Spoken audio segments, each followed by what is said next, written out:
Hello my dear friends, once again most welcome everyone. एक बार फिर से आप सभी दोस्तों का आज के हमारे इस डेली करंट अफेयर के सेशन में स्वागत है। जितने भी दोस्त हैं सारे लोगों का मोस्ट वेलकम आज के हमारे डेली पॉइंटर के सेशन में, जिसमें जो भी आपके मोस्ट इंपॉर्टेंट क्वेश्चन बनने वाले हैं हमारे आज के सेशन में उसको हम डिस्कस करेंगे। ठीक है, पूरे क्वेश्चन का एनालिसिस करने वाले हैं। आपकी क्लासेस बीच में कई दिनों तक जो है ऑफ रही हैं, क्योंकि थोड़ा सा हमारी खुद की अस्वस्थता की वजह से आपकी क्लासेस ऑफ थी, लेकिन उसके लिए सॉरी फॉर इनकन्वीनियंस। लेकिन आपकी क्लासेस फिर से कंटिन्यू होंगी। आज से डेली आपकी जो डेली करंट अफेयर की क्लास है वो लगातार आपको मिलने वाली हैं। तो सर जारे जितने भी लोग हैं एक बार सेशन को शेयर कर दीजिए और जुड़ जाइए जल्दी से हमारे साथ। आज के मोस्ट इंपॉर्टेंट क्वेश्चन के साथ देखेंगे कौन कौन से क्वेश्चन हैं जो हमारे लिए मोस्ट इंपॉर्टेंट होने वाले हैं हमारे एग्जाम के लिए। सबसे पहला क्वेश्चन आपके सामने है, राष्ट्रीय उद्यान में सामुदायिक वन संसाधन अधिकारों को मान्यता देने वाला राज्य कौन सा है? सामुदायिक वन संसाधन अधिकारों को मान्यता देने वाला राज्य कौन सा बना है? पहला राज्य ये आपका राष्ट्रीय उद्यान में सामुदायिक वन संसाधन अधिकारों को मान्यता देने वाला राज्य कौन सा बना है? तो उसका नाम है छत्तीसगढ़। ये छत्तीसगढ़ वही राज्य है जहां पर हमारे देश में पहली बार उर्वरकों का छिड़काव किया गया था ड्रोन के माध्यम से। किसके माध्यम से? ड्रोन के माध्यम से उर्वरकों और बीजों का छिड़काव सबसे पहली बार किया गया था इसी छत्तीसगढ़ में, याद रखिएगा। ठीक है, और ऐसा करने वाला ये देश का कौन सा राज्य है? तो ऐसा करने वाला देश का ये दूसरा राज्य है छत्तीसगढ़। और अगर दूसरा राज्य है तो इसका मतलब है कोई ना कोई पहला राज्य रहा होगा जिसने सामुदायिक वन संसाधन अधिकारों को मान्यता दिया था। तो ये इन अधिकारों को मान्यता देने वाला देश का जो पहला राज्य था उसका नाम है ओडिशा। ओडिशा मतलब यहाँ के मुख्यमंत्री कौन है? नवीन पटनायक जी। नवीन पटनायक जी यहाँ के मुख्यमंत्री हैं, याद रखिएगा। ओडिशा के कैपिटल क्या है? तो भुवनेश्वर इसकी कैपिटल है उड़ीसा की। ठीक है, भुवनेश्वर उड़ीसा की कैपिटल है। और साथ ही उड़ीसा में ही आपका है कलिंगा स्टेडियम। कौन सा? कलिंगा स्टेडियम आपके उड़ीसा में है। सूर्य मंदिर, कोणार्क का सूर्य मंदिर जो आपका है वो कहां पर है? कोणार्क का सूर्य मंदिर, तो ये भी है उड़ीसा में। लिंगराज मंदिर कहां पर है? तो लिंगराज मंदिर भी है उड़ीसा में। ये सारे पॉइंट याद रखिएगा। उड़ीसा से संबंधित मोस्ट इंपॉर्टेंट पॉइंट है। सामुदायिक वन संसाधन अधिकारों को घोषित करने वाला पहला राज्य कौन सा था? तो उसका नाम ओडिशा है। दूसरा राज्य कौन सा बना है? तो उसका नाम है छत्तीसगढ़। ठीक है, और हमारे देश में अगर संवैधानिक अधिकारों की बात की जाए तो संवैधानिक अधिकारों में हमारे देश में जब मूल संविधान लागू हुआ था तो 7 प्रकार के अधिकार हमें दिए गए थे, लेकिन इस समय कितने अधिकार हैं? तो टोटल 6 अधिकार हैं। इनमें से एक अधिकार जो है कम कर दिया गया है, जिसको आर्टिकल 19 से हटा करके आर्टिकल 300A में ले जा करके रखा गया है, याद रखिएगा। ठीक है, आर्टिकल 300A में रखा गया है और संपत्ति के अधिकार को इस हमारे अधिकारों की श्रृंखला से उसको समाप्त कर दिया गया। ठीक है, संपत्ति का अधिकार, इसको एक विधिक अधिकार बना दिया गया आर्टिकल 300A के तहत। अधिकार, संवैधानिक अधिकारों की बात करें तो हमारे संविधान के भाग 3 में आर्टिकल 12 से लेकर के आर्टिकल 35 तक इसका उल्लेख किया गया है। ये सारे पॉइंट याद रखिएगा और आंसर हमारा क्या हो जाएगा? पहला राज्य है ओडिशा, दूसरा है छत्तीसगढ़। इस प्रकार से यहाँ पर दूसरा राज्य बन गया है छत्तीसगढ़, सामुदायिक वन संसाधन अधिकारों को मान्यता देने वाला। नेक्स्ट हमारा क्वेश्चन है, किस राज्य सरकार ने क्लैग नारिन all village integrated agricultural development programme शुरू किया है? किस राज्य सरकार के द्वारा ये आपका प्रोग्राम शुरू किया गया है? तो ये शुरुआत की गई है तमिलनाडु के द्वारा। तमिलनाडु का मतलब यहाँ पर कैपिटल क्या है तमिलनाडु की? तो चेन्नई कैपिटल है। साथ ही में तमिलनाडु में अभी हाल ही में डुगोंग संरक्षण केंद्र खोला गया था। डुगोंग संरक्षण केंद्र कहां पर? तमिलनाडु में खोला गया था, याद रखिएगा। डुगोंग संरक्षण केंद्र तमिलनाडु के द्वारा। ठीक है, नेक्स्ट अगर हम बात करें तमिलनाडु की, तो तमिलनाडु के इस समय जो मुख्यमंत्री हैं उनका नाम क्या है? एम.के. स्टालिन।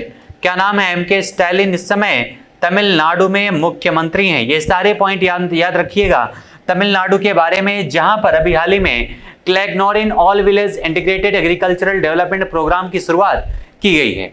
अफगानिस्तान पर चौथी क्षेत्रीय सुरक्षा वार्ता का आयोजन कहां पर किया गया है? किस पर आयोजित किया गया? तो सबसे पहला पॉइंट ये याद रखिएगा, क्योंकि ये देश इंपॉर्टेंट है अफगानिस्तान, क्योंकि इस समय यहाँ पर तालिबानियों का, यानी एक प्रकार से आप कह सकते हैं आतंकवादियों का कब्जा है। ठीक है। तालिबानियों का यहाँ पर शासन है अफगानिस्तान में और इस समय यहाँ के प्रमुख हैं मुल्ला हसन आखुंद। कौन है? मुल्ला हसन आखुंद इस समय यहाँ के प्रमुख हैं अफगानिस्तान के, जिसकी कैपिटल क्या है? काबुल। ठीक है, काबुल इसकी कैपिटल है, याद रखिएगा। अभी हाल ही में तालिबान में ही, अफगानिस्तान में ही तालिबानियों के द्वारा बौद्ध धर्म को संरक्षण देने की बात कही गई थी, क्योंकि आपको पता है एक प्रतिमा है बामियान की प्रतिमा यहाँ पर, जिसको तालिबानियों के द्वारा नष्ट कर दिया गया था, बामियान की प्रतिमा। ठीक है, जो बौद्ध धर्म से संबंधित है, ये पॉइंट याद रखिएगा। तो अफगानिस्तान पर चौथी क्षेत्रीय सुरक्षा वार्ता का आयोजन कहाँ किया गया है? तो दुशांबे, ताजिकिस्तान की कैपिटल है दुशांबे, यहीं पर किया गया है इस सुरक्षा वार्ता का आयोजन अफगानिस्तान पर। अफगानिस्तान पर तालिबानियों ने कौन से देश को भागने पर मजबूर कर दिया था? तो उस देश का नाम है अमेरिका। ठीक है, अमेरिका जो है भागने पर मजबूर हो गया यहाँ पर तालिबानी आक्रमण के कारण, और इस समय अफगानिस्तान में पूरी तरह से तालिबानी शासन चलता है। नेक्स्ट हमारा है, इस सुरक्षा वार्ता में भारत का प्रतिनिधित्व किसके द्वारा किया गया था? तो इसमें भारत का प्रतिनिधित्व किसने किया था? तो अजीत डोभाल ने, यानी हमारे देश की जो नेशनल सिक्योरिटी एडवाइजर हैं उन्हीं के द्वारा जो है इसका प्रतिनिधित्व किया गया है। किसके द्वारा? NSA, national security advisor Ajit Doval के द्वारा। ठीक है, अजीत डोभाल के द्वारा जो है भारत का प्रतिनिधित्व इसमें किया गया है। नेक्स्ट हमारा है, किस राज्य ने समान नागरिक संहिता को लागू करने के लिए एक मसौदा समिति की घोषणा की है? कौन से राज्य के द्वारा एक मसौदा समिति की घोषणा की गई है? किसके लिए? समान नागरिक संहिता। समान नागरिक संहिता का सिंपल सा एक प्रकार से इसका उल्लेख हमारे संविधान के आर्टिकल 44 में किया गया, याद रखिएगा। आर्टिकल 44 में इसका उल्लेख किया गया है और भाग 4 में इसका उल्लेख मिलता है। भाग 4 में यानी आपका कौन सा पार्ट आता है? तो उसको कहते हैं DPSP, directive principle of states. ठीक है, यानी एक प्रकार से राज्य के नीति निर्देशक सिद्धांतों में या आर्टिकल 44 के अंतर्गत समान आपका नागरिक संहिता इसमें आती है, जिसको लागू करने के लिए भी हाल ही में किस राज्य सरकार ने मसौदा समिति की घोषणा की है? तो उसका नाम है उत्तराखंड। इसके पहले अगर हम बात करें समान सिविल संहिता हमारे देश में किस एकमात्र राज्य में लागू था? तो वो गोवा में लागू था। और अब कहां पर लागू हो गया है? तो गोवा और उत्तराखंड, 2 राज्यों में। इस प्रकार से आप देख सकते हैं ये क्वेश्चन काफी इंपॉर्टेंट है। गोवा में इसके पहले लागू था, लेकिन अभी हाल ही में उत्तराखंड में इसको लागू करने की घोषणा की गई है, याद रखिएगा। समान नागरिक संहिता का उल्लेख हमारे संविधान के भाग 4 में डीपीएसपी में आर्टिकल 44 में किया गया है और हमारे देश में इसकी शुरुआत पुर्तगालियों के द्वारा की गई थी।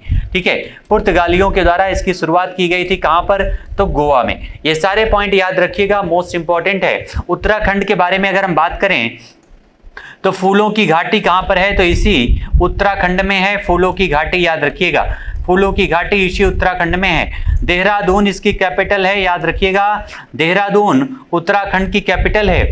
यहीं पर हमारे भारत का सबसे ऊंचा तीसरा पर्वत शिखर है, जिसका नाम है नंदा देवी पर्वत शिखर। नंदा देवी। पहला कौन सा है? तो पहला है केटू गॉडविन ऑस्टिन, दूसरा कौन सा है? तो कंचनजंगा, और तीसरा कौन सा है? तो नंदा देवी पर्वत शिखर है, जो उत्तराखंड में है। ये पॉइंट भी याद रखिएगा।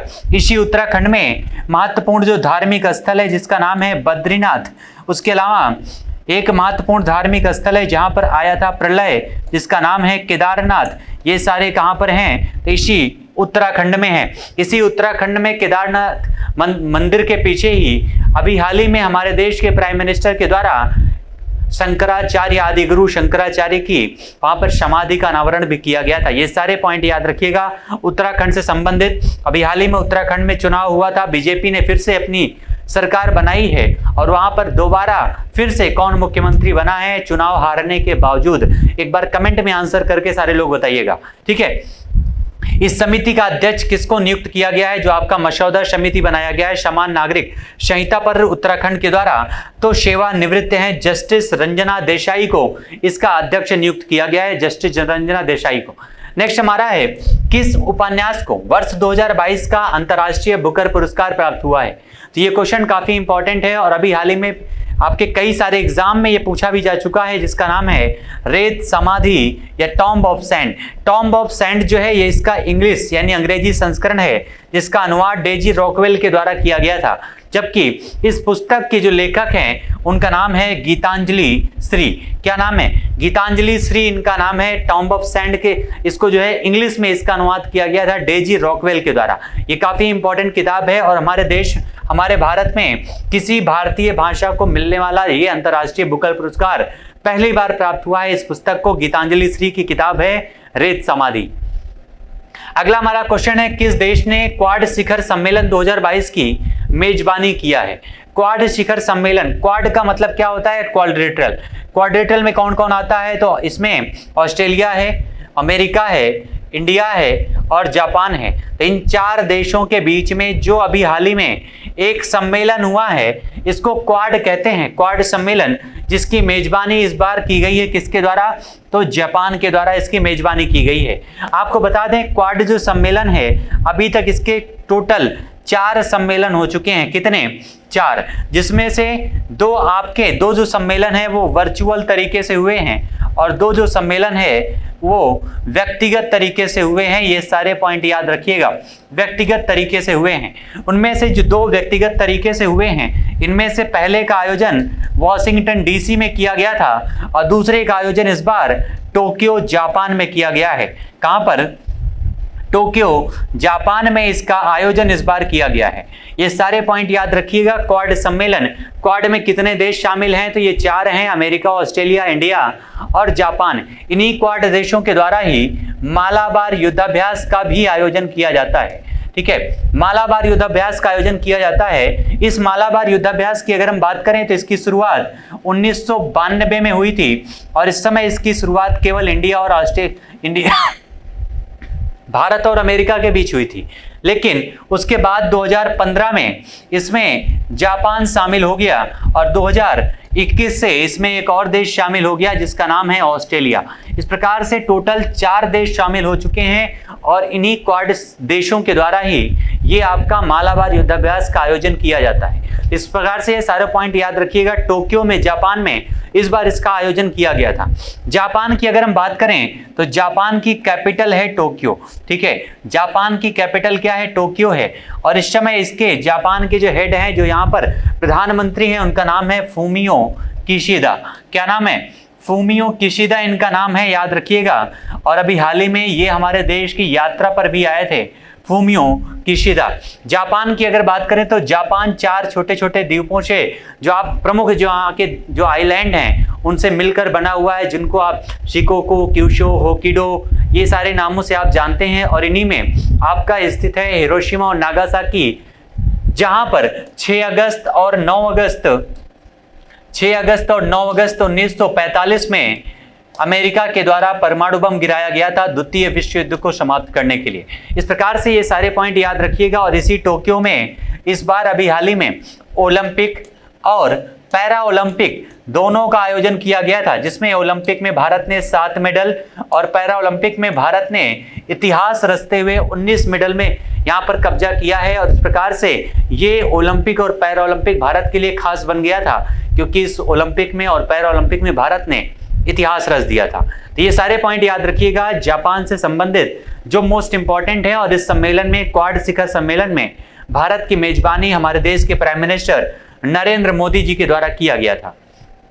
नेक्स्ट हमारा है, किस निदेशालय के द्वारा ऑपरेशन नमकीन शुरू किया गया है? कौन सा? नाम सुनिएगा, नाम कितना बढ़िया है, ऑपरेशन नमकीन।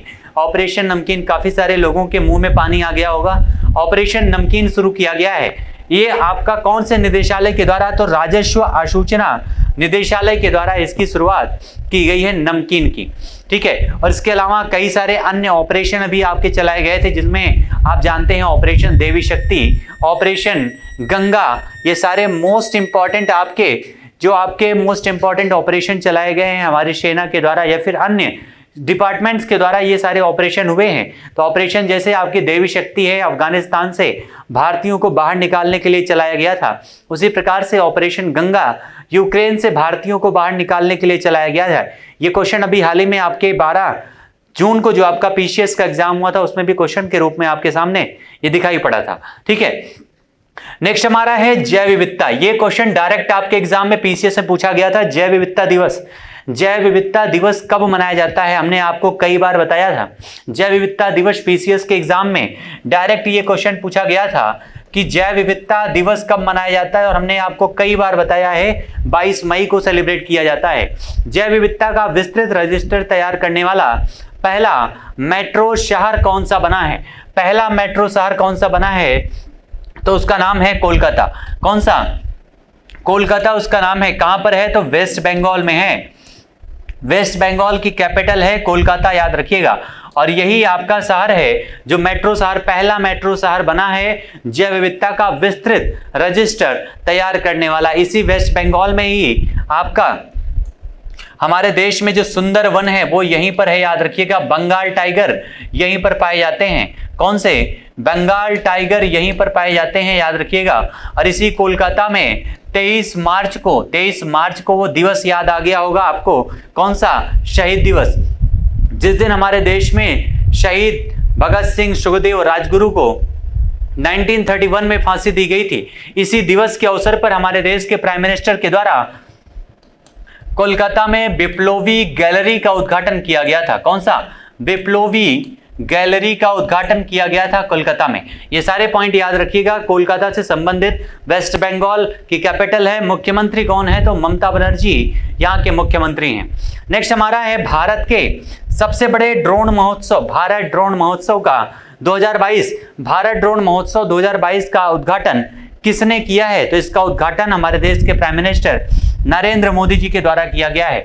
और आपको पता है हमारे देश में ड्रोन, इस समय ड्रोन का चलन काफी तेजी से बढ़ रहा है। अभी हाल ही में ड्रोन से कोविड काल में हमारे देश में किस राज्य में मेडिसिन पहुंचाई गई थी ड्रोन के द्वारा? तो उसका नाम है तेलंगाना, और स्कीम का नाम था medicine from the sky.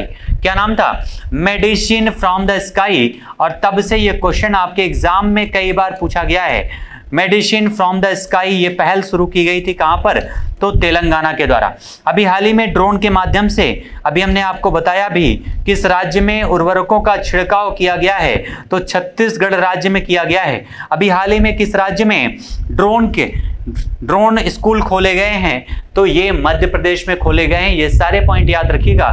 Drone से संबंधित हमारे देश में जो भी आपके ड्रोन से संबंधित मोस्ट इंपॉर्टेंट पॉइंट है। और अभी हाल ही में भारत ड्रोन महोत्सव 2022 का उद्घाटन हमारे देश के प्राइम मिनिस्टर नरेंद्र मोदी जी के द्वारा किया गया है। नेक्स्ट हमारा है listen to your heart, the London adventure नाम की पुस्तक के लेखक कौन है? तो उनका नाम है रस्किन बॉन्ड। क्या नाम है? रस्किन बॉन्ड उनका नाम है, इस पुस्तक के लेखक। नेक्स्ट हमारा है किस राज्य के कैबिनेट ने राज्यपाल के स्थान पर मुख्यमंत्री को राज्य के विश्वविद्यालयों का चांसलर बनाने की स्वीकृति दे दी है? कौन से राज्य के, अभी हाल ही में कौन से राज्य की कैबिनेट के द्वारा जो है राज्यपाल के स्थान पर जितने भी राज्य में राजकीय विश्वविद्यालय हैं उनमें वहां पर मुख्यमंत्री को चांसलर बनाने की स्वीकृति दी गई है? तो ये दिया गया है कहां पर? पश्चिम बंगाल में। कहां पर? वेस्ट बंगाल में दिया गया है, याद रखिएगा। ठीक है, और इसी वेस्ट बंगाल में अभी हाल ही में एक यहाँ पर विधान परिषद बनाने की घोषणा की गई है। यहाँ पर पास किया गया है विधान परिषद, लेकिन अभी उसको हमारे देश की संसद के द्वारा पास नहीं किया गया है। ठीक है, ये पॉइंट भी याद रखिएगा। नेक्स्ट हमारा है नरेंद्र बत्रा ने किस संघ के अध्यक्ष पद से इस्तीफा दे दिया है? तो भारतीय ओलंपिक संघ के पद से इस्तीफा दे दिया है। और इस संघ के साथ साथ वे अन्य किस संघ के अध्यक्ष हैं? तो अंतर्राष्ट्रीय हॉकी महासंघ के, अंतर्राष्ट्रीय हॉकी महासंघ के अध्यक्ष भी हैं, और साथ ही साथ भारतीय ओलंपिक संघ के अध्यक्ष थे, लेकिन उन्होंने इस पद से अभी हाल ही में नरेंद्र बत्रा ने इस्तीफा दे दिया है। नेक्स्ट हमारा है गैर स्वशासी क्षेत्रों के लोगों के साथ एकजुटता का अंतर्राष्ट्रीय सप्ताह कब से कब तक आयोजित किया जाता है? तो 25 से 31 मई 2022 तक। और यह सप्ताह किस संस्था के द्वारा आयोजित किया जाता है? तो संयुक्त राष्ट्र महासभा के द्वारा। किसके द्वारा? संयुक्त राष्ट्र महासभा के द्वारा। ये संयुक्त राष्ट्र महासभा जो है ये यूएनओ का ही एक पार्ट होता है, यूनाइटेड नेशन ऑर्गेनाइजेशन का ही एक पार्ट होता है, याद रखिएगा। ठीक है, और यूएनओ के तो बारे में आपको पता ही है, इसकी स्थापना 24 अक्टूबर 1945 में द्वितीय विश्व युद्ध के बाद इसकी स्थापना की गई थी, ताकि विश्व में शांति की स्थापना किया जा सके। ठीक है, नेक्स्ट हमारा पॉइंट है विद्युत मंत्रालय की संसदीय सलाहकार समिति की बैठक का आयोजन किस राज्य में किया गया है? तो इसका आयोजन किया गया है उत्तराखंड में। कहां पर? उत्तराखंड, फूलों की घाटी में इसका आयोजन किया गया है। जितने भी आपके दून होते हैं वो सारे इसी राज्य में पाए जाते हैं, याद रखिएगा, उत्तराखंड में ही। इस बैठक की अध्यक्षता किसने की है? तो आर.के. सिंह के द्वारा इस संसदीय सलाहकार समिति की बैठक की, विद्युत मंत्रालय की बैठक की अध्यक्षता की गई है।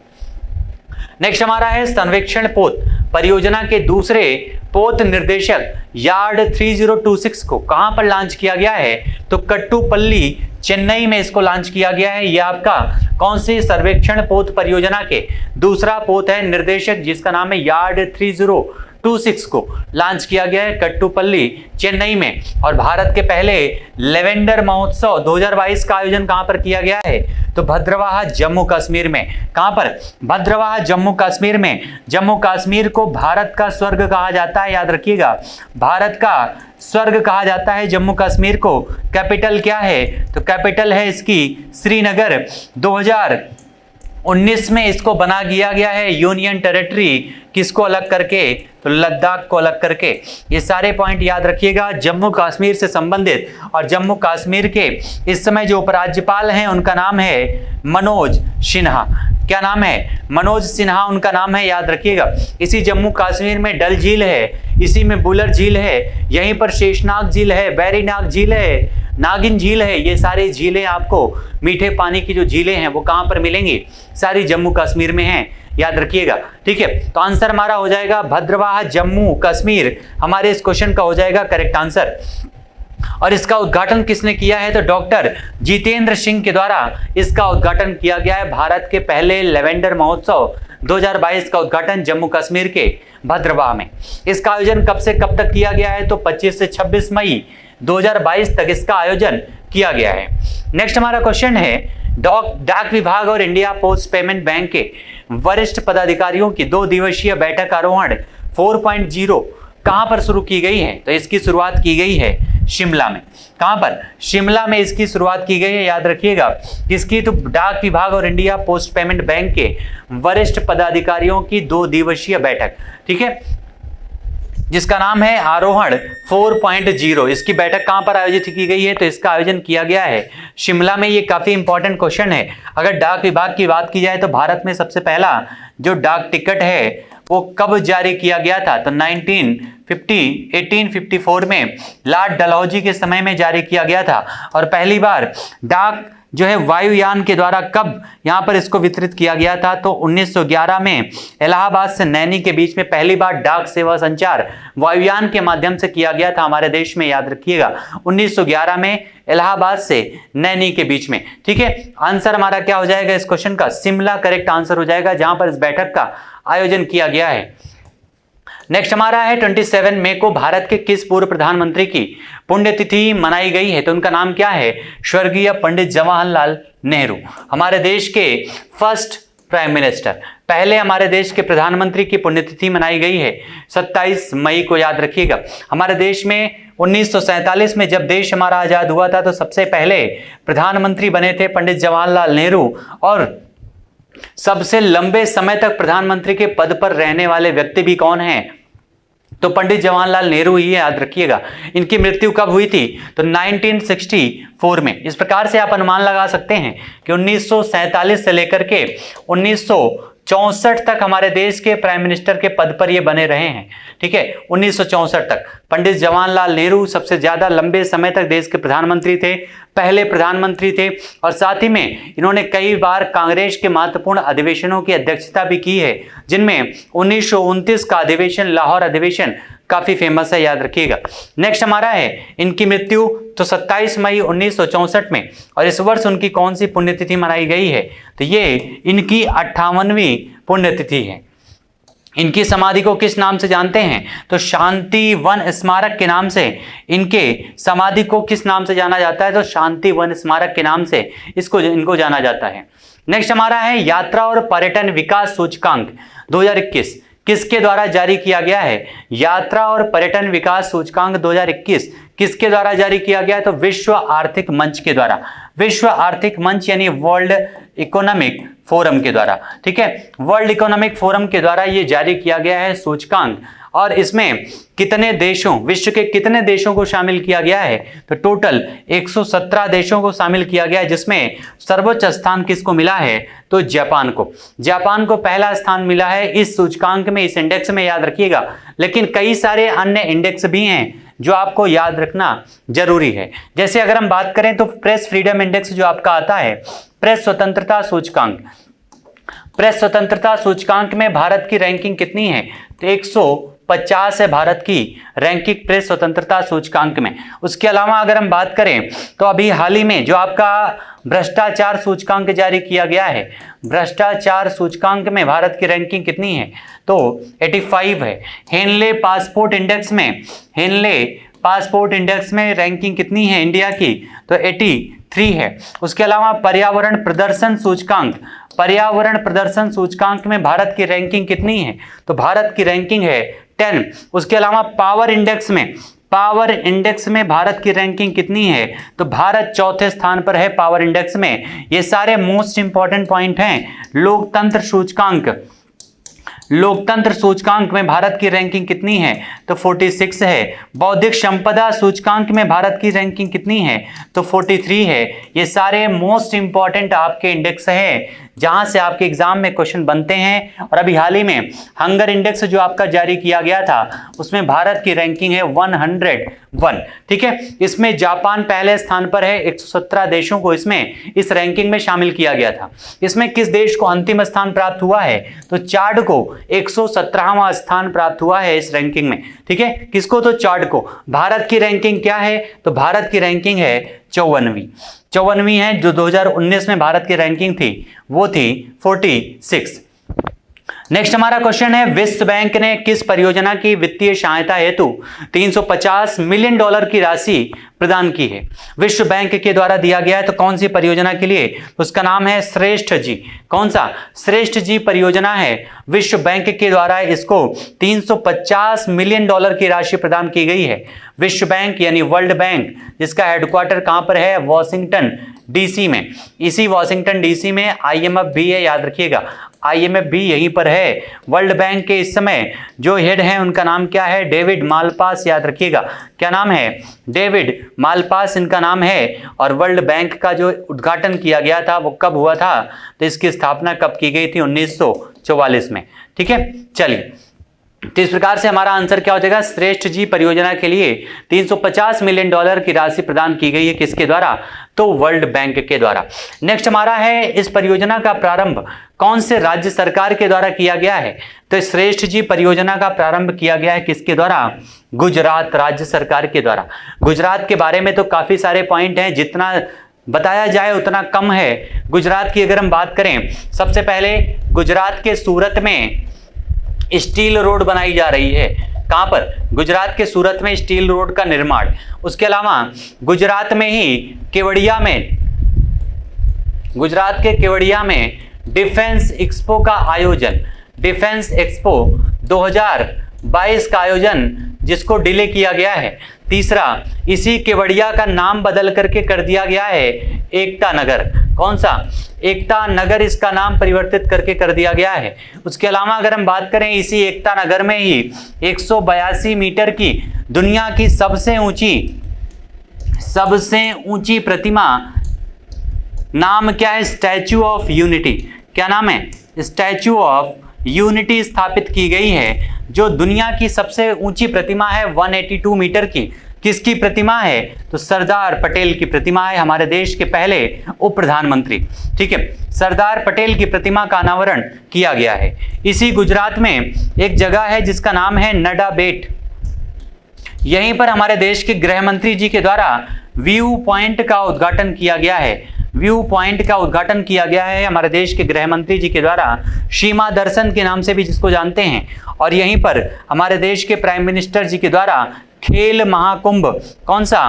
खेल महाकुंभ का आयोजन किया गया है। खेल महाकुंभ का आयोजन यहाँ पर उद्घाटन किया गया है खेल महाकुंभ का। ये सारे पॉइंट याद रखिएगा, गुजरात से संबंधित काफी इंपॉर्टेंट हैं आपके एग्जाम के लिए, ठीक है। तो आंसर हमारा क्या हो जाएगा, गुजरात राज्य सरकार के द्वारा इस परियोजना का प्रारंभ किया गया है, जिसका फुल फॉर्म होता है systems reforms endeavours for transformed health achievement in Gujarat, इसका फुल फॉर्म है, याद रखिएगा। नेक्स्ट हमारा है क्वेश्चन, क्वाड नेताओं का शिखर सम्मेलन कहां पर हुआ है, तो ये अभी हम डिस्कस कर चुके हैं। कहां पर आयोजन किया गया है, तो टोक्यो में इसका आयोजन किया है। और भारत का प्रतिनिधित्व तो इसमें किसने किया था, तो हमारे देश के प्राइम मिनिस्टर नरेंद्र मोदी ने। इसका मतलब क्या होता है, तो क्वाड्रिलेटरल सिक्योरिटी डायलॉग इसका फुल फॉर्म होता है, जिसका प्रारंभ कब से किया गया है, तो 2007 से, ठीक है। 2007 से इसका प्रारंभ किया गया है क्वाड का। नेक्स्ट हमारा है राष्ट्रीय राजधानी क्षेत्र दिल्ली का नया राज्यपाल किसे नियुक्त किया गया है। अभी हाल ही में दिल्ली के जो राज्यपाल थे अनिल बैजल जी, उन्होंने अभी हाल ही में इस्तीफा दे दिया है, तो उनकी जगह पर नया उपराज्यपाल किसको नियुक्त किया गया है, तो विनय कुमार सक्सेना को, ठीक है। किसकी जगह पर, तो अनिल बैजल के स्थान पर। दिल्ली की अगर हम बात करें तो दिल्ली के नए उपराज्यपाल बन गए हैं विनय कुमार सक्सेना। दिल्ली जो है हमारे देश का एक जो कैपिटल भी है, साथ में 1911 में इसकी घोषणा की गई थी और 1912 में इसको कोलकाता से स्थानांतरित करके कैपिटल बनाया गया था। दिल्ली के मुख्यमंत्री कौन है, तो उनका नाम है अरविंद केजरीवाल। कौन, क्या नाम है, अरविंद केजरीवाल दिल्ली के इस समय मुख्यमंत्री हैं, ये पॉइंट याद रखिएगा, ठीक है। और इसके पूर्व ये किस आयोग के अध्यक्ष थे जो इस समय नियुक्त किए गए हैं, विनय कुमार सक्सेना। तो ये कौन से आयोग के अध्यक्ष थे, तो खादी एवं ग्रामोद्योग आयोग के अध्यक्ष थे इसके पहले विनय कुमार सक्सेना। नेक्स्ट हमारा है एजुकेशन वर्ल्ड फोरम 2022, इसका आयोजन कहां पर किया गया है। एजुकेशन वर्ल्ड फोरम 2022 का आयोजन कहां पर किया गया है, तो लंदन में।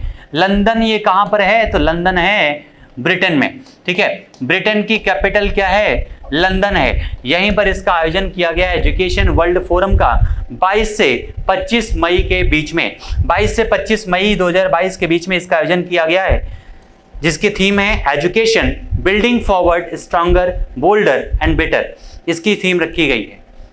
इस सम्मेलन में किसने दिल्ली स्कूल मॉडल को प्रस्तुत किया है, तो इस समय दिल्ली की जो उप मुख्यमंत्री हैं या एक प्रकार से आप कह सकते हैं शिक्षा मंत्री, तो उन्हीं के द्वारा मनीष सिसोदिया जी के द्वारा ही इस मॉडल को पेश किया गया था इस सम्मेलन में। और वर्ष 2022 के विश्व के 100 प्रभावशाली व्यक्तियों की सूची किसके द्वारा जारी की गई है, तो ये टाइम मैगजीन के द्वारा जारी किया गया है। किसके द्वारा, टाइम मैगजीन के द्वारा।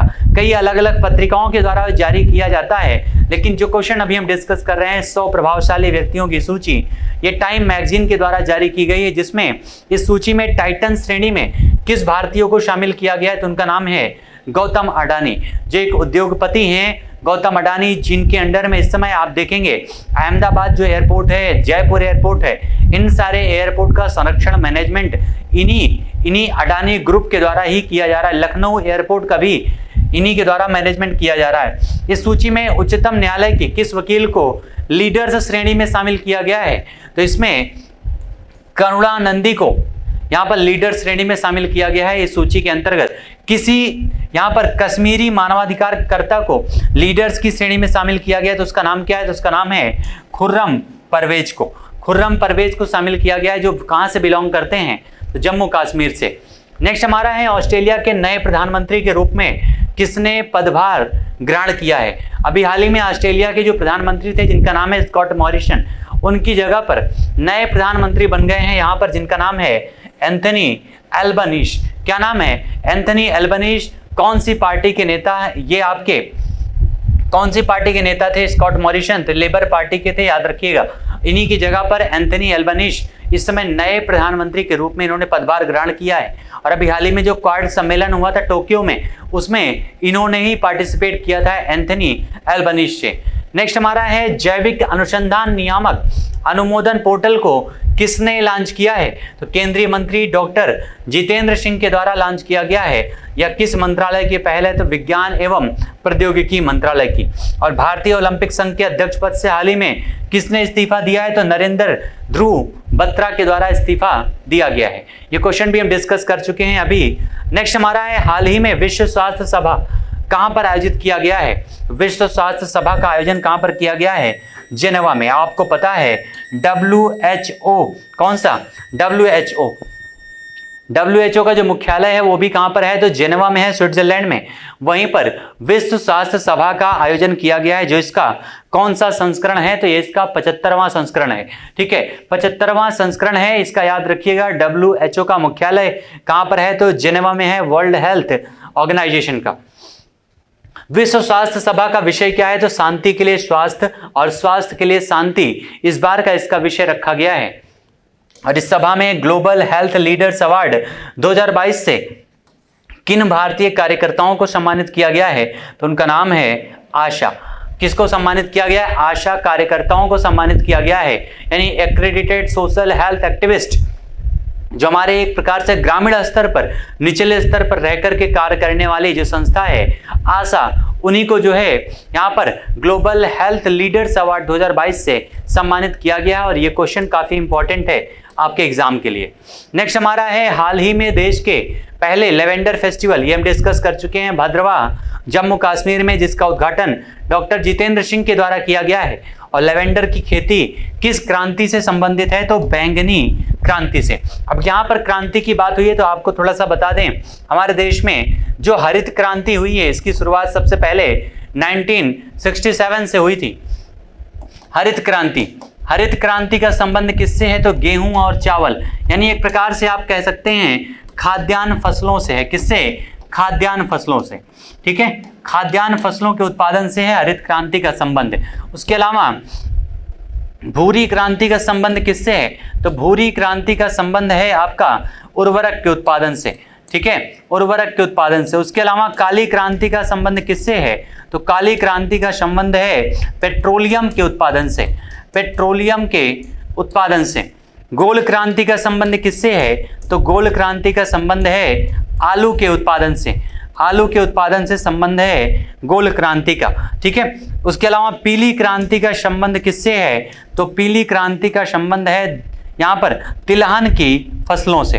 किससे? तिलहन, यानी तेल जिससे होता है। नीली क्रांति का संबंध किससे है? तो नीली क्रांति का संबंध है मत्स्य उत्पादन से, मत्स्य उत्पादन। ये सारे पॉइंट याद रखिएगा। और लेवेंडर की खेती का जो संबंध है वो बैंगनी क्रांति से है। नेक्स्ट हमारा है, हाल ही में शिरुई लिली महोत्सव, ये किस राज्य में आयोजित हुआ है? अभी आपने देखा लेवेंडर महोत्सव, और ये आपका है शिरुई लिली महोत्सव। ये भी एक प्रकार का पुष्प होता है, और ये महोत्सव आयोजित किया गया है कहाँ पर? मणिपुर में। ठीक है, और हाल ही में आए चक्रवात करीम और आशनी, नाम क्या है? करीम और आसनी। इसका संबंध कहां से है? तो भारत में हिंद महासागर से इसका संबंध है, यानी ये चक्रवात कहां पर उठा था? तो हिंद महासागर में। और ये किसको प्रभावित किया इसने? तो भारत को। और आशनी का नाम कौन से देश के द्वारा दिया गया था? तो इसका नाम श्रीलंका के द्वारा दिया गया है। ठीक है, आप देखेंगे जैसे कई सारे नाम होते हैं, आपको लगता होगा ये नाम कैसे दिए जाते हैं, तो एक्चुअली एक प्रोसेस होता है। आप देखेंगे जब वर्ल्ड मैप कभी भी आप देखेंगे बनाएंगे, तो यहाँ पर जो भी वर्ल्ड मैप में आप यहाँ पर आएगा, जो भी देश आते हैं इस समुद्र तटीय क्षेत्र में, समुद्र तटीय क्षेत्र के अंतर्गत जो भी देश आते हैं यहाँ पर, ये सारे देशों के द्वारा मिल करके जो भी आपके क्रम से कई सारे नाम दिए जाते हैं, और इन्हीं नामों को क्रम से रखा जाता है जब भी इन क्षेत्रों में कोई चक्रवात आती है। ठीक है, तो ये सारे देशों के द्वारा मिलकर के ये सारे नाम दिए जाते हैं, याद रखिएगा। नेक्स्ट हमारा है, हाल ही में खोजी गई जीनस ओफियोरिजा किसकी नई प्रजाति है? तो एक प्रकार का औषधीय पौधा है जो त्रिशूर डिस्ट्रिक्ट केरल में प्राप्त हुआ है। कहां पर? केरल में प्राप्त हुआ है, त्रिशूर डिस्ट्रिक्ट में। और केरल के बारे में तो आपको पता ही है, इसकी कैपिटल क्या है? तिरुवनंतपुरम है। पिनरई विजयन यहाँ के मुख्यमंत्री हैं, और केरल हमारे देश का सबसे साक्षर राज्य भी है। ठीक है, नेक्स्ट हमारा है, हाल ही में Order of British Empire award से किसे नवाजा गया है? तो ये नवाजा गया है किशोर जयरामन को। केरल से संबंधित एक पॉइंट और इंपॉर्टेंट है, याद रखिएगा। अभी हाल ही में केरल के द्वारा ही यहाँ पर पक्षियों का मैप जारी किया गया था। ये क्वेश्चन कई बार आपके एग्जाम में पूछा गया है और काफी इंपॉर्टेंट भी है। किस राज्य के द्वारा पक्षियों का यानी बर्ड मैप एटलस जारी किया गया है? तो ये जारी किया गया केरल के द्वारा। हाल ही में विश्व व्यापार संगठन यानी WTO वर्ल्ड ट्रेड ऑर्गेनाइजेशन समिति का नया अध्यक्ष किसे नियुक्त किया गया है? तो अनवर हुसैन शेख को। ये कहां से हैं? तो भारत से हैं, अनवर हुसैन शेख, जिनको WTO की समिति का यहां पर अध्यक्ष नियुक्त किया गया है। WTO जो आपका संस्था है, वर्ल्ड ट्रेड ऑर्गेनाइजेशन, इसकी स्थापना 1995 में गेट को समाप्त करके किया गया था, याद रखिएगा, ठीक है। गेट को समाप्त करके इसकी स्थापना की गई थी विश्व व्यापार संगठन की। और हाल ही में दुनिया की सबसे मूल्यवान कंपनी बनकर किसने एप्पल को पीछे छोड़ दिया? ये काफी इंपॉर्टेंट क्वेश्चन है। एप्पल को किसने पीछे छोड़ दिया है? तो उसका नाम है सऊदी अरामको। भारत में सबसे मूल्यवान कंपनी कौन सी है? तो उसका नाम है रिलायंस। कौन सा? रिलायंस, ठीक है। तो ये पॉइंट भी ध्यान रखिएगा। और विश्व स्तर पर सऊदी अरामको ने एप्पल को पीछे छोड़ दिया है और इसका जो टोटल नेट इनकम हो चुकी है 2.43 ट्रिलियन अमेरिकी डॉलर हो चुकी है। और एप्पल इंक कितने अमेरिकी डॉलर की मूल्यवान कंपनी रही है? तो 2.37, यानी आप देख सकते हैं यहाँ पर कितने का अंतर, बहुत ही थोड़े से अंतर के साथ में यहाँ पर सऊदी अरामको ने एप्पल को पीछे छोड़ दिया है मूल्यवान कंपनी की सूची में। और देश का पहला बांग्ला अकेडमी पुरस्कार किसने जीत लिया है? तो बांग्ला अकेडमी पुरस्कार पहला जीता है मुख्यमंत्री ममता बनर्जी ने, बंगाल की मुख्यमंत्री है, पश्चिम बंगाल की, ठीक है, उन्हीं के द्वारा जीता गया है बांग्ला अकेडमी पुरस्कार। हमारे देश के जो प्रधानमंत्री हैं माननीय नरेंद्र मोदी जी, उनको भी हमारे देश में कोई एक नया अवार्ड चालू हुआ है जिसमें पहली बार उनको ये अवार्ड से सम्मानित किया गया, जिसका नाम है लता दीनानाथ मंगेशकर अवार्ड, ठीक है। यह पुरस्कार उन्हें किस पुस्तक के लिए दिया गया है? तो कविता बिटान पुस्तक के लिए ये पुरस्कार मुख्यमंत्री ममता बनर्जी को दिया गया है। और विश्व स्वास्थ्य संगठन के महानिदेशक के रूप में दूसरे कार्यकाल के लिए किसे चुना गया है? तो ये डॉक्टर टेड्रोस अधनोम घेब्रेयेसस, ये इथियोपिया के हैं, पहले भी यही थे और दोबारा फिर से इनके कार्यकाल को विस्तारित कर दिया गया है WHO के महानिदेशक के रूप में, ठीक है। विश्व स्वास्थ्य संगठन का मुख्यालय कहां पर है? तो विश्व स्वास्थ्य संगठन का जो मुख्यालय है ये है जिनेवा स्विट्जरलैंड में, ठीक है। जिनेवा स्विट्जरलैंड में है। जिनेवा स्विट्जरलैंड में आप देखेंगे कई सारी चीजों का आपका मुख्यालय मिलेगा। यहाँ पर WHO का मुख्यालय भी है, तो WTO का मुख्यालय भी है, WMO का मुख्यालय भी है, यानी कई सारे इंटरनेशनल ऑर्गेनाइजेशन के मुख्यालय आपको जिनेवा स्विट्जरलैंड में मिल जाएंगे। नेक्स्ट हमारा है भारत के सबसे बड़े घरेलू वाहक इंडिगो ने अपना नया मुख्य कार्यकारी अधिकारी किसे नियुक्त किया है? तो उनका नाम है पीटर एल्बर्स को नियुक्त किया। किसको? पीटर एल्बर्स को नियुक्त किया है। और पीटर एल्बर्स को किसके स्थान पर नियुक्त किया गया है? तो उनका नाम है रोनो जॉय दत्ता। क्या नाम है? रोनो जॉय दत्ता, इन्हीं के स्थान पर नियुक्त किया गया है पीटर एल्बर्ट को। नेक्स्ट हमारा है हाल ही में किस मंत्रालय ने स्वच्छ सर्वेक्षण 2023 का शुभारंभ किया है? तो ये स्वच्छ सर्वेक्षण है, यानी इसका जो आयोजन है ये आवास एवं शहरी मामलों के मंत्रालय के द्वारा किया जाएगा। सिंपल सा क्वेश्चन है। और ये आपका किस मिशन के तहत स्वच्छ सर्वेक्षण 2023 का शुभारंभ किया गया है? तो स्वच्छ भारत शहरी मिशन 2.0। अगर आपसे हम पूछें स्वच्छता दिवस कब मनाया जाता है, तो स्वच्छता दिवस कब मनाया जाता है डियर? ये आपका सेलिब्रेट किया जाता है 2 अक्टूबर को, ठीक है, 2 अक्टूबर को, जिस दिन गांधी जयंती मनाई जाती है। इसी दिन आपका अहिंसा दिवस मनाया जाता है। ये सारे पॉइंट याद रखिएगा, अहिंसा दिवस मनाया जाता है।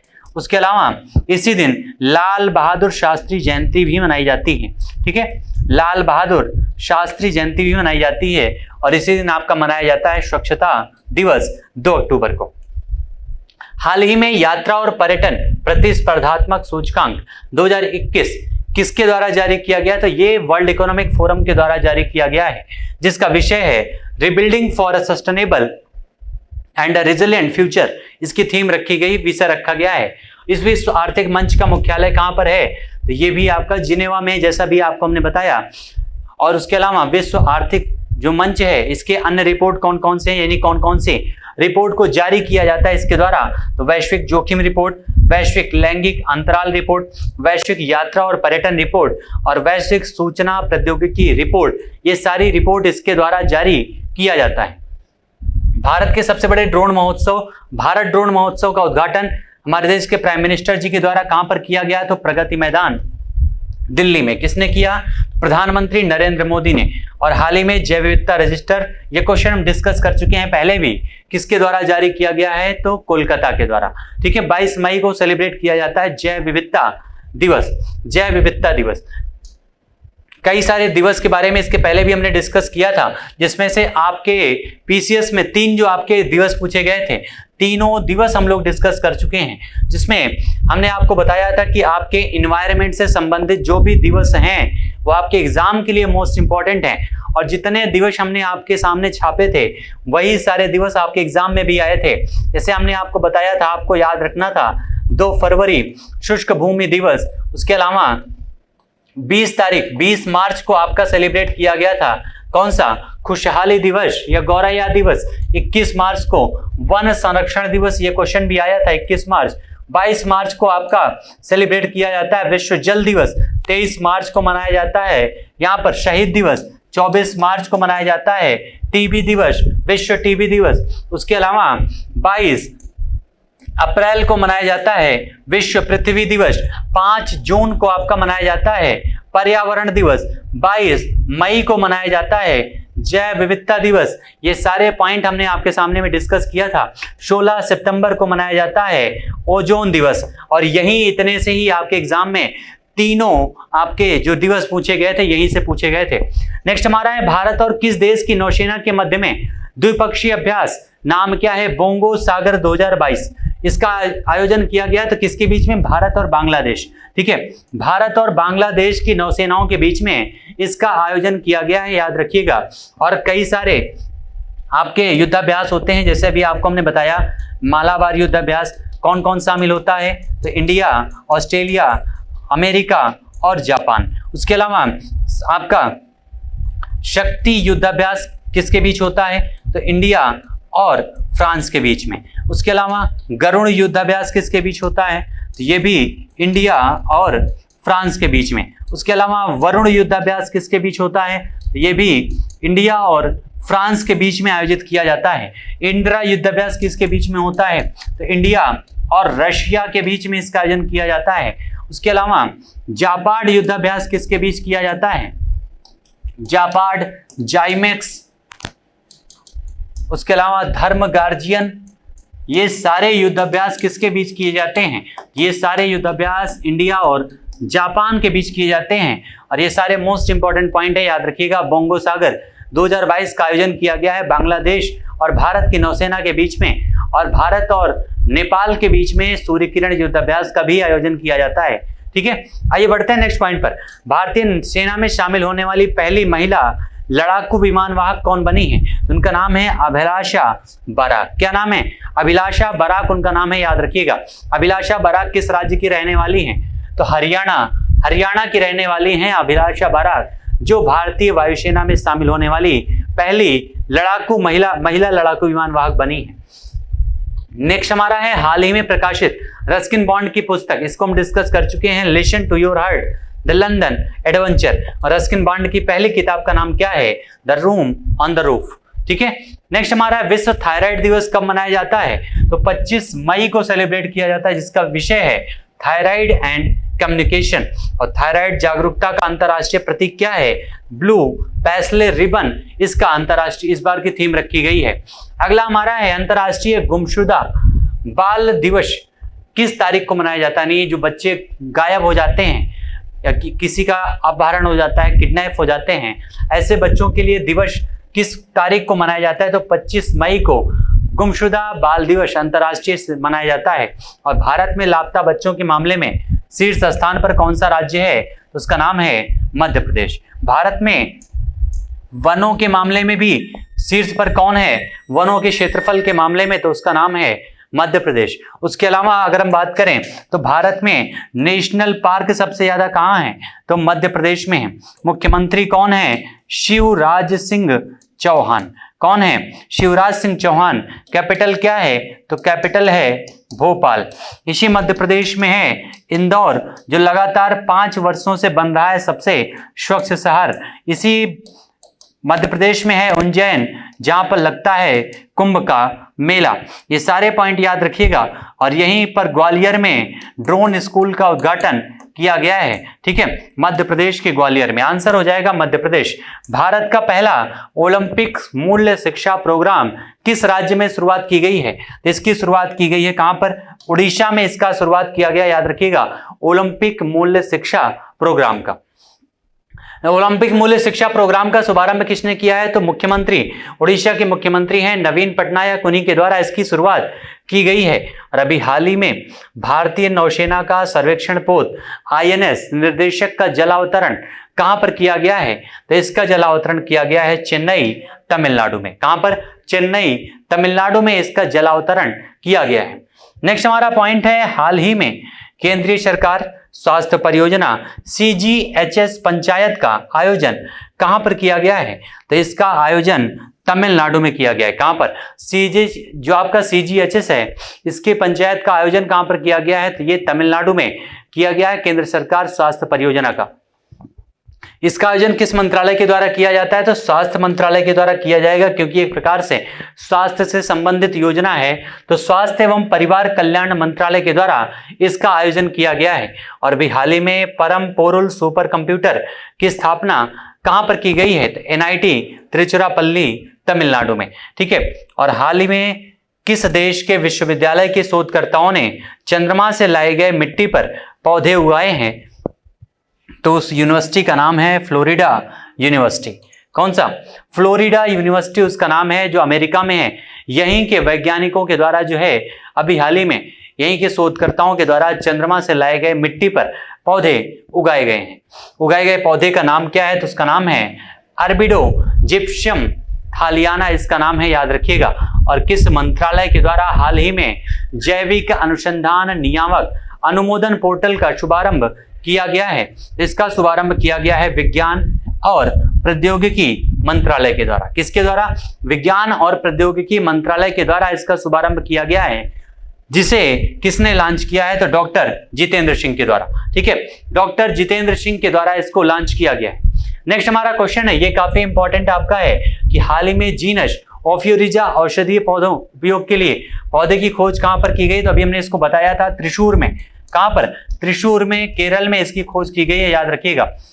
ये केरल वही है जिसको बीमारियों का द्वार कहा जाता है, ठीक है, बीमारियों का द्वार कहा जाता है। यानी आप कह सकते हैं एक प्रकार से जितनी बीमारियां आती हैं भारत के बाहर से, वो सारे इसी रास्ते से होकर आती हैं। कोविड का पहला केस कहां मिला था? तो इसी केरल में मिला था, याद रखिएगा, ठीक है। चलिए, तो आंसर हमारा क्या हो जाएगा? केरल। और अभी हाल ही में मकाक की नई प्रजाति शेला मकाक, नाम क्या है? इसका नाम है शेला मकाक। कहां पर खोजी गई है? तो अरुणाचल प्रदेश में। यह अरुणाचल प्रदेश भारत का सबसे पूर्वी राज्य है, याद रखिएगा, हमारे देश का सबसे पूर्वी राज्य है। और ये वही राज्य है जिसको अभी हाल ही में चाइना ने अपने मैप में दिखाया था, चाइना ने अपने मानचित्र में इस राज्य को दर्शाया था, अरुणाचल प्रदेश को। शेला मकाक की खोज किसने किया है? तो जूलॉजिकल सर्वे ऑफ इंडिया के द्वारा इसकी खोज की गई है। नेक्स्ट हमारा है, किस मंत्री के द्वारा हाल ही में खशाबा जाधव खेल परिसर का उद्घाटन किया गया है? तो किसके द्वारा किया गया है? इसका उद्घाटन किया गया है अनुराग ठाकुर के द्वारा। किसके द्वारा? अनुराग ठाकुर के द्वारा इसका उद्घाटन किया गया है। युवा और खेल मंत्रालय संभालते हैं अनुराग ठाकुर, याद रखिएगा। इस परिसर का उद्घाटन कहां पर किया गया है? ये आपका खशाबा जाधव खेल परिसर, तो इसका उद्घाटन कहां पर किया गया है? तो पुणे विश्वविद्यालय में, यानी महाराष्ट्र में इसका उद्घाटन किया गया है। ये महाराष्ट्र वही राज्य है जहां पर इस समय राजनीतिक उठापटक काफी तेज चल रही है, क्योंकि वहां की जो सरकार है वो इस समय खतरे में है। शिवसेना 2 भागों में टूट चुकी है और वहां पर अब एक नई सरकार बनने वाली है महाराष्ट्र में, याद रखिएगा, जिसकी कैपिटल है मुंबई, जिसको भारत की औद्योगिक या एक प्रकार से आर्थिक राजधानी के रूप में जाना जाता है। नेक्स्ट हमारा है, हाल ही में किस मंत्रालय के द्वारा शिक्षिता सुधार पर एक कार्यशाला का आयोजन किया गया है? तो उसका नाम क्या है? कौशल विकास एवं उद्यमिता मंत्रालय के द्वारा। किसके द्वारा? कौशल विकास एवं उद्यमिता मंत्रालय के द्वारा ये आपका आयोजन किया गया है। इसका आयोजन कहां पर किया गया है? तो उड़ीसा में किया गया है। उड़ीसा में इसका आयोजन किया गया, याद रखिएगा। उड़ीसा धार्मिक नगरी के नाम से भी जानी जाती है, क्योंकि उड़ीसा में कई सारे बहुत ही प्राचीन कालीन मंदिर आपको देखने को मिलेंगे। जैसा भी आपको हमने बताया था कि लिंगराज मंदिर और रथ मंदिर, आपके जगन्नाथ मंदिर, ये सारे कहाँ पर हैं? तो इसी उड़ीसा में है। नेक्स्ट हमारा है भारत के पहले biotech park. Most important question है ये। भारत का पहला बायोटेक पार्क का उद्घाटन कहाँ पर किया गया है? भारत के स्वर्ग जम्मू कश्मीर में। कहां पर? जम्मू कश्मीर में इसका उद्घाटन किया गया है। भारत का पहला बायोटेक पार्क किसने किया है उद्घाटन? तो डॉक्टर जितेंद्र सिंह, जो इस समय विज्ञान और प्रौद्योगिकी मंत्रालय को संभाल रहे हैं, उन्हीं के द्वारा इसका उद्घाटन किया गया है। नेक्स्ट हमारा है अफ्रीकी महाद्वीप में प्रतिवर्ष अफ्रीका दिवस किस तारीख को मनाया जाता है? तो अफ्रीका दिवस मनाया जाता है 25 मई को। ये वही दिवस है 25 मई जिस दिन अंतर्राष्ट्रीय गुमशुदा बाल दिवस मनाया जाता है। ठीक है, 25 मई को सेलिब्रेट किया जाता है, याद रखिएगा। और यह दिवस किस संगठन की स्थापना के उपलक्ष्य में मनाया जाता है? तो अफ्रीका एकता संगठन। अफ्रीका कॉन्टिनेंट ये दुनिया का दूसरा सबसे बड़ा कॉन्टिनेंट है और साथ ही में सबसे अशिक्षित महाद्वीप है, याद रखिएगा अफ्रीका। ठीक है, हाल ही में हुए चेसिबल मास्टर्स 2022 का विजेता कौन बना है? तो उनका नाम है डिंग लीरेन। कहां से हैं? तो चाइना से हैं डिंग लीरेन, जो अभी हाल ही में आयोजित चेसिबल मास्टर्स 2022 के विजेता बने हैं। चाइना की अगर हम बात करें तो चाइना की कैपिटल क्या है? तो चाइना की कैपिटल है बीजिंग, जहां पर अभी हाल ही में शीतकालीन ओलंपिक का आयोजन किया गया था। ठीक है, चाइना के इस समय यहाँ पर एक सिटी है जिसका नाम है शंघाई, जहां पर एडीबी का मुख्यालय है। किसका? एनडीबी का मुख्यालय, न्यू डेवलपमेंट बैंक। ठीक है, न्यू डेवलपमेंट बैंक का मुख्यालय है, जिसकी स्थापना ब्रिक्स देशों के द्वारा 2014 में इसकी स्थापना किया गया था। एनडीबी में 4 नए सदस्य शामिल हुए हैं, जिनमें मिस्र है, यूएई है, उसके अलावा बांग्लादेश है और उरुग्वे है। ये चारों पॉइंट भी याद रखिएगा। एनडीबी में शामिल होने वाले 4 नए देश, आंसर हमारा हो जाएगा डिंग लीरेन। चेसिबल मास्टर 2022 के विजेता बने हैं। संबंध कहां से है? तो चाइना से। और चेसिबल मास्टर्स 2022 का उप विजेता कौन है? तो आर प्रज्ञानंद। कौन है? आर प्रज्ञानंद वही हैं जिन्होंने लगातार 2 बार जो है अभी हाल ही में 1 से 1.5 महीने के अंदर किसको? दुनिया के सबसे महान खिलाड़ी नॉर्वे के सुपरस्टार, इनका नाम क्या है? मैग्नस कार्लसन, उनको पराजित किया था, याद रखिएगा। ठीक है, और भारत में पहली बार मनी स्पाइडर की खोज कहां पर की गई है? तो इसकी खोज की गई है वायनाड, केरल में। ये वायनाड वही जगह है जहां पर राहुल गांधी चुनाव जीते हैं, क्योंकि उत्तर प्रदेश के अमेठी से तो राहुल गांधी को स्मृति ईरानी ने पराजित कर दिया था। तो ये विजयी कहां से हुए थे? वायनाड, केरल से। और वहीं पर अभी हाल ही में एक मनी स्पाइडर की खोज की गई है केरल में। ये मनी स्पाइडर कहाँ की मूल प्रजाति है? तो यूरोप की मूल प्रजाति है, याद रखिएगा। सबसे शांत महाद्वीप कौन सा है? सबसे शांत महाद्वीप, तो उसका नाम है यूरोप महाद्वीप। ठीक है, यूरोप महाद्वीप सबसे शांत महाद्वीप है। और हाल ही में कोल इंडिया लिमिटेड ने भारत कोकिंग कोल लिमिटेड में कितने प्रतिशत हिस्सेदारी को बेच दिया है? तो 25% हिस्सेदारी को बेचा है। और हाल ही में सुपोषित मां अभियान के दूसरे चरण का शुभारंभ कहां पर किया गया है? दूसरे चरण का शुभारंभ कहां पर किया गया है? तो ये किया गया है कहां पर? कोटा, राजस्थान में। कहां पर? कोटा, राजस्थान में किया गया है, याद रखिएगा। ठीक है, कोटा, राजस्थान में। इस दूसरे चरण का शुभारंभ किसने किया है? तो दूसरे चरण का शुभारंभ ओम बिरला, जो अध्यक्ष हैं लोकसभा के, उन्हीं के द्वारा किया गया है। ये सारे पॉइंट याद रखिएगा इस सुपोषित मां अभियान का, कोटा, राजस्थान में। ठीक है, तो इस प्रकार से आज के हमारे सेशन के जो भी मोस्ट इंपॉर्टेंट क्वेश्चन बनते थे डेली करंट अफेयर सेशन में, वो यहाँ पर कंप्लीट होते हैं। ठीक है, जितने भी दोस्त हमारे साथ जुड़े हुए हैं, एक बार सेशन को आप लोग शेयर कर दीजिएगा, लाइक कर दीजिएगा। जो भी आपके दोस्त हैं, जो लोग क्लास की डिसकंटिन्यूटी की वजह से क्लास में ज्वाइन नहीं हो पाए हैं, एक बार सेशन को शेयर करके बता दीजिएगा क्लास आपकी अब डेली कंटिन्यू होने वाली है। ठीक है, एक बार सेशन को शेयर कर दीजिएगा सारे दोस्तों के बीच में।